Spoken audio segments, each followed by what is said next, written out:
రవితేజ లాంటి హీరో ఒక్కరిని చూపిస్తే లైఫ్ టైం సెటిల్మెంట్. థియేటర్ అంతా నవ్వులో ఉంది. ఫ్లాప్స్ ఉన్న డైరెక్టర్ ని పిలిచి మరీ ఛాన్స్ ఇచ్చిన హీరో ఎవడైనా ఉన్నాడా రవితేజ కాకుండా? ఇంతమంది కొత్త డైరెక్టర్ని ఇంట్రడ్యూస్ చేసిన హీరో ఎవడైనా ఉన్నాడా రవితేజ కాకుండా?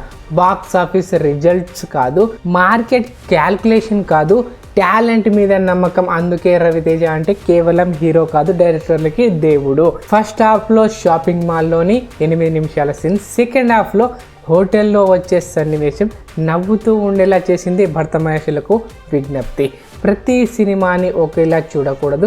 జోనర్ను బట్టి సినిమా చూసే విధానం కూడా మారుతూ వస్తుంది. పాత్రలు కూడా అందుకు తగ్గట్టుగానే ప్రవర్తిస్తూ ఉంటాయి. అందుకే హిట్ అయింది. భర్త మహాశయులకు విజ్ఞప్తి. డైరెక్టర్ కిషోర్ తిరుమల చాలా బాగా నీట్గా క్లీన్గా కామెడీతో తీశారు. సునీల్, వెన్నెల కిషోర్, సత్య అందరూ చాలా బాగా నవ్వులు పండించారు. చాలా బాగా నవ్వించారు. థియేటర్ అంతా ఫుల్ క్రౌడ్తో నవ్వులని నేను చూశాను. ఈ మధ్య వచ్చిన రవితేజ గారి సినిమాలో కాకుండా ఈ మూవీలో ఇంకా బాగా నటించారని నేను చెప్తాను.